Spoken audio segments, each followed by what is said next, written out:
Bonjour. Salut. Bon bienvenue à tous dans ce podcast que nous avons décidé de manière complètement random de créer.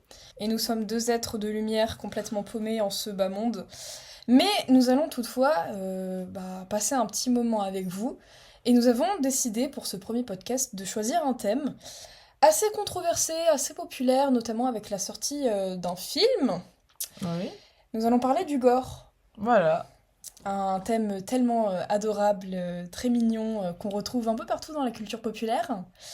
Et avec la sortie de Terrifier 3, donc qui était super populaire, hein, il a eu pas mal de succès. Il a bien marché, hein, ouais, du succès plus ou moins. Ça a été plus ou moins apprécié. Il y a des gens qui ont aimé, d'autres un peu moins. Et avec tous ces, on va dire, ces avis positifs ou non, hein, ces réactions plus ou moins exagérées, on s'est dit pourquoi pas commencer à regarder cette trilogie. Et là, on vient de regarder le 1. Et c'est comme ça qu'on s'est dit, viens, on va parler du gore. Voilà. Déjà, on va pas non plus partir de zéro parce qu'on a quand même fait des recherches, hein. Notamment, qu'est-ce que le gore? C'est une bonne question, hein, en effet. Merci pour ta participation. La définition du gore selon ChatGPT. Bah oui. Je la lis ou tu la lis? Vas-y, toi. Alors, le terme gore désigne principalement un genre visuel ou artistique qui met en scène des représentations explicites de violence extrême, de sang, de mutilation et d'horreur physique. Oh, j'adore. Miam. Ce style est souvent associé aux films, jeux vidéo, bandes dessinées et œuvres littéraires d'horreur qui cherchent à provoquer un choc chez le spectateur ou le lecteur en exhibant des images ou des descriptions de brutalité intense.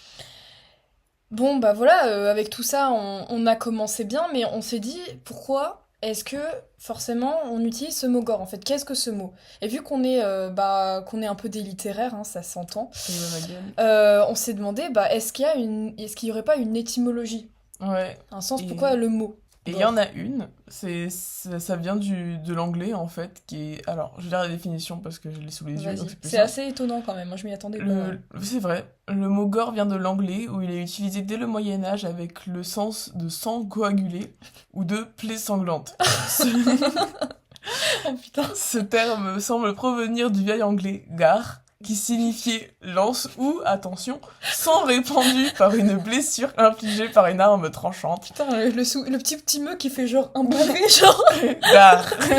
Comme quoi. Voilà, donc c'était plus simple de dire gar plutôt que sang répandu par une blessure infligée par une arme tranchante.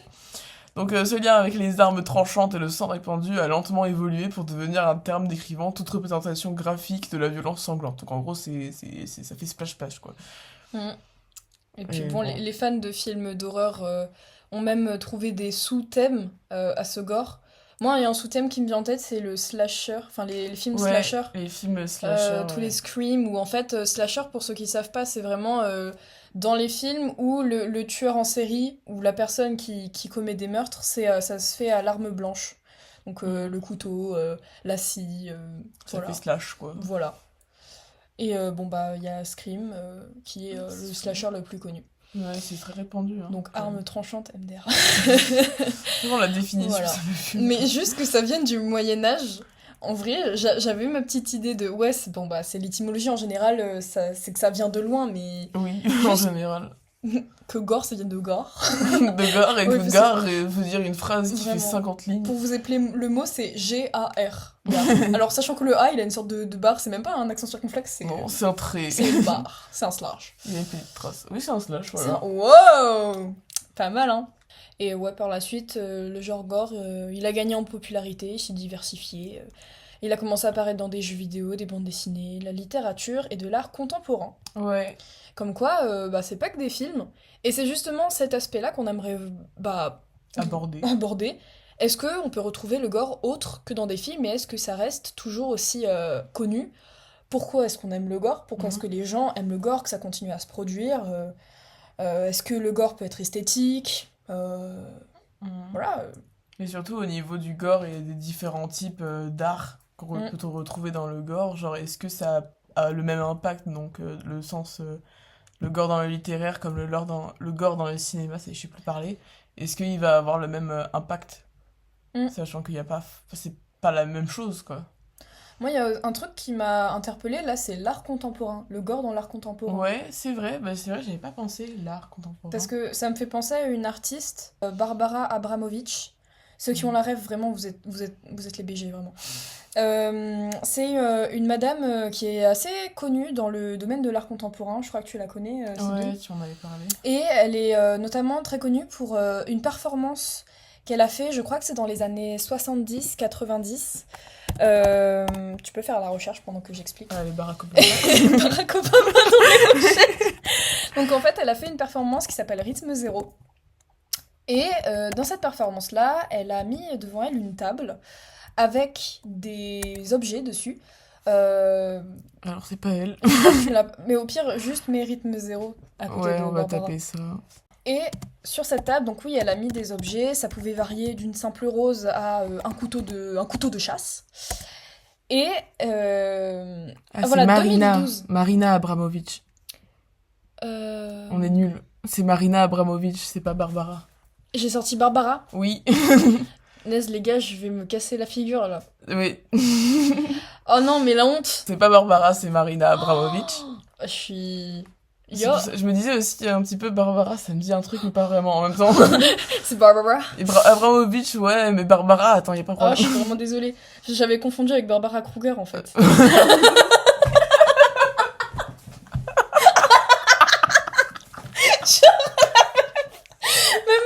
au bout, elle essaie de se rattraper en vite, change de je le fais, ouais, je fais de l'art. Je suis dure en art aussi, littéraire, mais aussi artiste. Voilà, donc Barbara Abramovic et Rythme Zéro. Que dalle. Mais ça c'est bien parce qu'en vrai Rythme Zéro j'avais raison. T'avais raison sur un prénom féminin qui termine par A aussi. Oh là là. Il y a un effet. Donc oui, Rythme Zéro ça a eu lieu en 1974. Donc dans les années, j'avais dit les années 80, ouais, donc 70. Donc je récapitule parce que l'explication était un peu coupée, désolée. Donc on a Barbara. Marina. On a Marina qui est à côté d'une table statique et qui a écrit un mot où, peu importe ce qui allait se passer, pendant toute la durée de la performance, elle n'allait pas bouger. Elle allait rester immobile, elle n'allait pas se défendre, et que peu importe ce qui allait se passer, aucune charge ne serait retenue contre le public. Pourquoi aucune charge ? Eh bien parce qu'à côté d'elle, il y a une table, comme je l'avais dit, avec dessus disposés des éléments. Donc plusieurs, hein, vraiment, ça pouvait varier. 72 objets. 72 objets, donc c'est pas mal quand même. Et la performance a duré 6 heures. Et avec ces objets, le public pouvait faire ce qu'il voulait sur Marina. Donc au début, c'était vraiment doux, les gens prenaient la fleur, ils pouvaient la caresser voilà, sur le visage, l'effleurer. Parfois, ils pouvaient juste, je sais pas, la parfumer. Vraiment, les possibilités étaient très grandes, quoi. Et à un moment, il y a un gars, où je me souviens plus trop comment ça a commencé, mais il y a un gars, il s'est dit « Attendez, mais en fait, on peut faire ce qu'on veut. » Elle réagit pas, ouais. Et elle ne réagira pas. Donc il l'a giflé. Et donc le spectateur était choqué, hein, le public était choqué, mais elle n'a pas réagi. Elle s'est remise droite, voilà. Et c'est là que ça a commencé un peu à dégénérer, parce que les gens se sont dit « Ah ouais, vraiment, elle ne fera rien. » Et ça a commencé à aller de plus en plus violemment, jusqu'au moment où on lui pointe un pistolet sur la tempe. Ouais, elle s'est même fait découper. Elle s'est fait découper, lacérer, enfin vraiment, c'était super, c'était gore. Ouais. Voilà, pour le coup. La violence humaine a ressurgi pendant cette performance. Et heureusement, à un moment, il y a des membres du public qui se sont dit « Ah non, mais c'est pas possible, on va pas laisser passer ça ». Ils ont commencé à, du coup... on va dire la protéger en demandant au gars de lever son arme. Oui, ils ont eu des pansements aussi vers la fin. Je crois que ça a pris fin quand il y a une nana qui a dit de vraiment tout arrêter. Je crois qu'elle s'était mise à pleurer, Marina, il me semble. Et que ça a un peu débloqué un truc chez le public qui s'est dit non, attends, c'est vrai que ça reste une humaine en fait. Y a-t-il une limite en fait ? C'est ça. Et du coup, ça s'est arrêté. Il y a une nana qui est venue, qui a essuyé ses larmes, qui lui a fait un câlin. Puis après, ça s'est un peu calmé. Les gens, ils lui ont mis des pansements, etc. Mais bon. Vraiment, c'est quelque chose qui l'a traumatisée parce qu'après, après cette performance-là, elle a été traumatisée, bien évidemment, mais elle a perdu ses cheveux. Ouais, elle a perdu ses cheveux, ils sont devenus blancs, ouais, ils sont repoussés blancs. Donc voilà, oui, ça pour moi c'est vraiment une... Dans l'art contemporain, c'est là qu'on peut vraiment retrouver ce gore en fait. Ouais. En tout cas, une version du gore. Comme quoi ce n'est pas uniquement quelque chose de... Comment dire, c'est pas que du fantastique de l'ordre de la fiction. Que pouvons-nous dire d'autre? Qu'est-ce qu'on peut dire de plus? Bah, c'est vrai que enfin, là, on abordait le sujet du gore tout à l'heure. On parlait un peu aussi que le gore, ça fait partie aussi un peu du glauque en soi. Parce que le gore, c'est souvent assez physique, avec justement, comme on disait, tout ce qui est un peu sanglant, etc. Mhm. Dans le glauque, on va plus retrouver d'autres types de choses Ouais, qui mettent mal à l'aise, en fait. Donc, tout à l'heure, on parlait de La Plateforme, le film La Plateforme oui. sur Netflix, qui, lui, montre principalement de la malaisance buccale, enfin, alimentaire, quoi. Oui, c'est ça. Enfin, Après, bref, y a pas que cet aspect-là, je trouve, il y a aussi pas dans mal la de sang quand plateforme. même. Bah, rien que le délire avec le gars qui découpe l'autre Oui. pour le manger, quoi. Puis même, je trouve que personne. Après là, on rentre dans la vie personnelle, mais de toute manière, c'est notre podcast, on fait ce qu'on veut. Mais je trouve que le un il était nettement plus glauque que le second, qui Je vient de sais sortir. plus à quoi ressemble, comment est le un, Hmm. mais c'est possible. Enfin, ouais, peut-être qu'ils sont calmés sur le 2. Après, faut pas confondre glauque et gore, comme on l'a dit. C'est que déjà, c'est deux mots qui ont pas du tout la même étymologie. C'est vrai. Glauque, qu'on a vu, ça vient du grec, je crois. Glaucos, qui en fait est une teinte entre le bleu et le vert, à la base. Et c'est plus le sentiment de Ouais, c'est malaise, je ça. crois, qui est démontré dans le glauque, alors que le gore, c'est vraiment plus ce qui est sanglant, il me semble. Hmm. Et c'est justement, oui, donc comme tu le dis, ça vient du grec ancien glaucos, le glauque, et que c'est que à partir de la moitié du XXe siècle Ah, que c'est ça. le mot, il a commencé à prendre le sens, ouais, atmosphère malsaine, déprimante. Mm. Et avant de faire le podcast, on avait un peu parlé, enfin, avec Sybille, on se demandait comment aborder le thème de glauque. Est-ce qu'on va forcément le mettre en parallèle avec le gore? Est-ce que les deux thèmes sont liés? C'est Est-ce vrai. que le glauque a-t-il besoin du gore pour fonctionner ou pour être mieux mis en avant, pour être mieux apprécié par le public? Mm. Ou à l'inverse, parce qu'il y a beaucoup de thrillers qui utilisent le glauque sans forcément utiliser le gore. Et d'autres films qui aiment mélanger les deux. Mm. Mais moi, je pense aussi, par exemple, pour le glauque, et juste le glauque, je pensais au film espagnol de Almodovar, Ouais, La piel que habito. ouais. C'est un film qui est assez connu et j'ai l'impression qu'on n'en parle pas assez. Je le vois pas souvent passer. C'est vrai, bah, je pense que c'est pas le plus connu d'Almodovar. Après, Almodovar est célèbre, mais je sais pas si c'est uniquement, principalement pour ce film. Il en a fait Non. d'autres, donc Mais tu veux expliquer le film ou... bon, je te laisse le faire. Ok. C'est un chirurgien spécialisé dans la peau qui élabore une nouvelle formule et qui en fait arrive à créer une peau de synthèse qui est plus résistante, qui vieillit moins longtemps, qui est résistant aux piqûres de moustiques aussi. Ouais, Vraiment une peau parfaite. Et donc ça, c'est le côté professionnel. Et le côté personnel, il était marié, il avait une fille, sauf que sa femme est morte dans des circonstances très, très violentes. il s'est fait brûler. Voilà, ça s'est fait brûler. Ah oui, attends, je me souviens, elle Ouais, s'est fait brûler, et ensuite, elle a réussi à vivre, enfin, ouais, à résister oui, aux flammes, mais pas sa peau, et à un moment, elle s'est découverte dans la glace, puis en se ouais, voyant, elle s'est trouvée extrêmement terrifiante et c'est moche, ça. donc bah, elle s'est suicidée. Qu'on en arrive à un point où on se trouve tellement laid qu'on veut mourir, c'est quand même... C'est C'était lourd, chaud, hein. c'est chaud.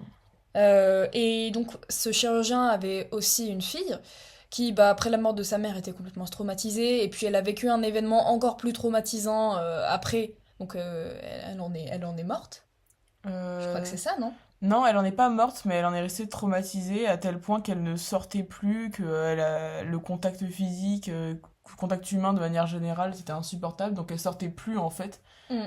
C'était hors de question. Je sais plus si elle est morte. C'est Mais vrai je crois que qu'elle est morte à un moment parce que...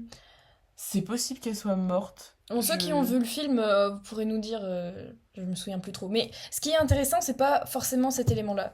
Le centre du sujet de ce film, c'est que, en fait, sa fille, au chirurgien, s'est fait agresser sexuellement par un homme. Et cet homme-là, qui était jeune, s'est fait enlever, en fait, par le chirurgien. Et le chirurgien, pour se venger en fait, et parce qu'il commençait vraiment à partir en couille, hein, littéralement, il a décidé comment dire, d'expérimenter sa nouvelle peau sur lui. Et en plus de ça, il l'a transformé en fait en femme. Et Mhm. il lui a donné l'apparence de sa femme.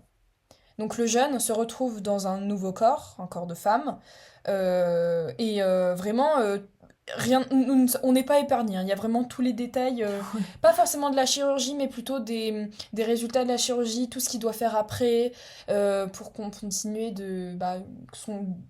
vraiment de, de continuer cette transformation, parce qu'il n'y a pas que les interventions chirurgicales, il y a tout ce qui vient après. Mhm. On vous épargne les détails. D'autant plus qu'il est séquestré chez le chirurgien. Donc voilà, c'est un film très lourd. Parce que vraiment, ce film-là, j'ai hésité avant de le regarder parce que j'avais vu un extrait sur YouTube et je me suis dit, waouh, mais c'est sombre, c'est glauque. Littéralement, c'est glauque. Ouais. C'est pas gore, y a pas réellement de sang. Il y a Non, pas de pas tant sang. que ça, hein. C'est plus vraiment une ambiance très lourde, euh, des thèmes compliqués. Et puis surtout, littéralement, le jeune homme qui s'est fait enlever, c'est un violeur. C'est vraiment pas quelqu'un qui inspire la sympathie. Et Non, pourtant, complètement. vraiment, il subit tout dans ce film et on peut pas s'empêcher de vouloir qu'il aille mieux. Et ça, vraiment, c'est fou. Bref, ça pesait pas mal. Mais en tout cas, dans les films, il y a vraiment de très bons réalisateurs qui arrivent à aborder ce sujet-là, à le mettre, enfin, à utiliser toutes sortes de techniques. Pas forcément dans les histoires, comment on peut dire ça, c'est plutôt réaliste en fait. Assez, ouais. Je pense que c'est ça qui fait que c'est surtout un peu malaisant, c'est vraiment le fait que ce soit réaliste et que on arrive plus facilement à avoir de l'empathie, si je puis dire, par rapport à Mm. ça, où on se dit vraiment, ouais, en fait, ça a l'air tellement réaliste que c'est malaisant, quoi. Je pense que c'est ça qui fait Mm. ouais, que c'est malaisant, en fait, tout Et simplement. pourtant, à l'inverse, il y a la science-fiction aussi qui est malaisante. C'est vrai. Je pense aussi au film de David Lynch, Mm. Dune, enfin l'ancien, pas le nouveau. Ouais, je l'ai pas vu, L'ancien ou le nouveau, genre. aucun des deux. Aucun des deux. Tu vois à peu près l'histoire? Vite fait, ouais.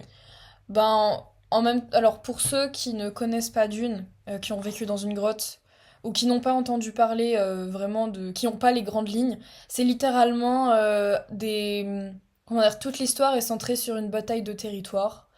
Une planète qui s'appelle Arrakis, aussi appelée Dune parce qu'elle est complètement recouverte de sable, qui est convoitée par beaucoup de grandes familles de la galaxie, parce que sur cette planète, il y a une denrée rare qui permet de faire fonctionner l'équipement, donc les vaisseaux spatiaux, en fait de tout faire fonctionner dans l'univers, en tout cas l'univers qu'on connaît de l'univers de Dune. Et au début, cette planète appartenait à une grande famille qui s'appelait les Harkonnen. Sauf que c'était, en fait, il commençait à être encore plus puissant que le roi. Et le roi, ça l'a inquiété, donc il a envoyé, enfin, il a viré les Harkonnen. Et il a demandé à une autre famille avec qui il était plus proche de prendre possession de cette planète. En tout cas, de s'en occuper et de continuer à faire les récoltes d'épices. Et la version de David Lynch, alors, la première fois que je l'ai vue, j'ai pas aimé. Déjà parce que, bon, bah, il y a très peu de personnes de mon âge qui ont aimé cette version-là, où vraiment, on ne comprend rien au début, c'est-à-dire que tout nous est balancé à la gueule, toutes les infos nous sont balancées à la gueule. Alors oui, il y a cette famille-là qui se bat pour ça, mais celle-là, elle est partie et tout. Pour ceux qui ont vu cette version, la première fois, je vous promets, c'était un casse-tête. Et en fait, c'est en voyant une deuxième fois qu'on comprend un peu mieux, et aussi en regardant la nouvelle version qui est sortie, on comprend tout, en fait.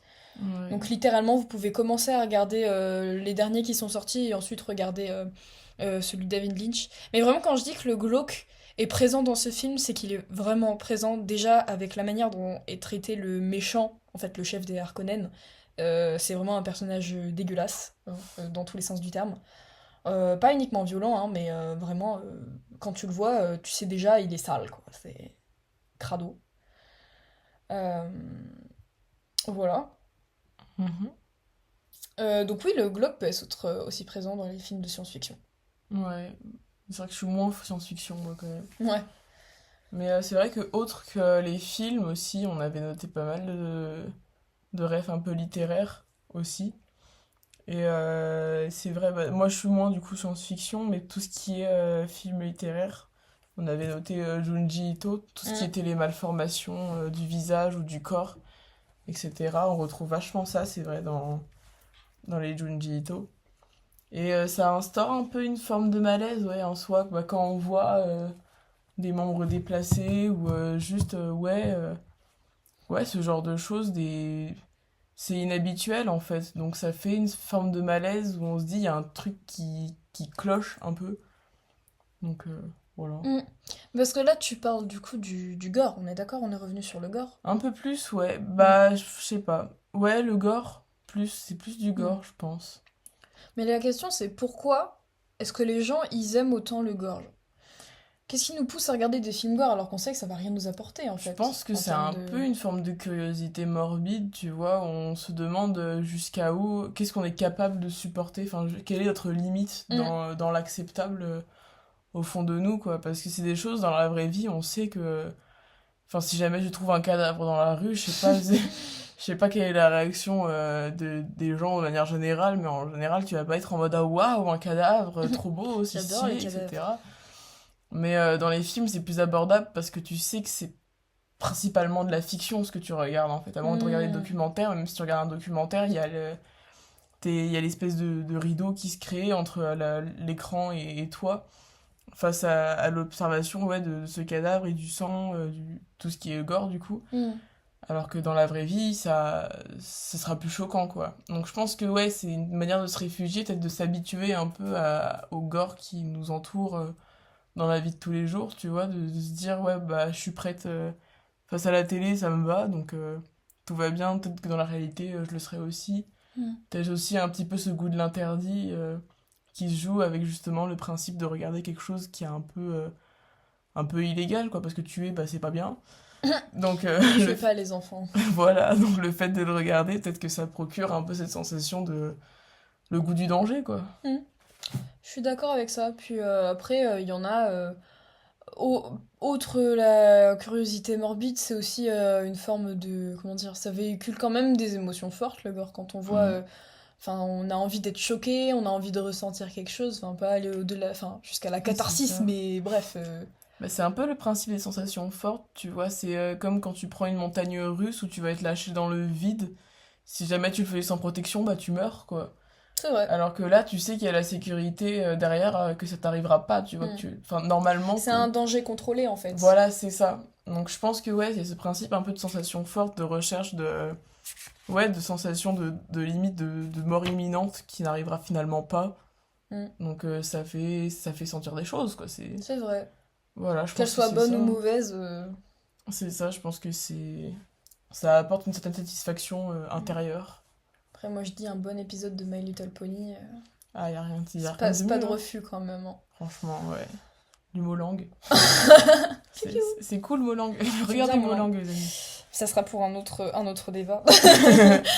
Bon, en tout cas, c'était sympa, ça. Hein. Ouais, bonne conversation. On a un peu gratté la surface, mais c'est les connaissances personnelles qu'on avait. Autres. Voilà, peut-être qu'on creusera un peu plus le sujet. Ouais. Après, dans c'est que, notre le premier épisode, donc voilà, on va pas non plus, on est débutantes, d'accord. s'il vous plaît, on n'est pas des professionnels. Mais ouais, franchement, c'était super sympa. Moi, je me suis bien amusée. Bah oui. Étaler ma culture, j'adore. Surtout qu'elle est grande. Oh, elle est grande, elle est très très grande. On parle de la culture. C'est tout. Bon, bah écoutez, merci de nous avoir écoutés jusqu'au bout. En tout cas, si vous Voilà. l'avez fait, c'est très gentil. Merci, vous étiez pas obligés, hein, franchement. Vraiment, vous étiez pas obligés. Bon, parce que vous faites là encore, mais bon. Si vous avez des idées de sujets pour un prochain podcast, ben donnez-les en commentaire. On aura un commentaire. Un commentaire, ce sera, Ta gueule. ce sera les réseaux des prostituées étrangères. Venez regarder mon compte OnlyFans. Oh non. C'est tout. Ah bon, c'est là il y a Feld Up. Il Tout débarque. ceci était faux en fait. On met ça de côté pour plus tard. Bah écoutez, merci encore une fois. On vous dit à bientôt et puis à Bisous, bientôt. bisous. Bisous bisous.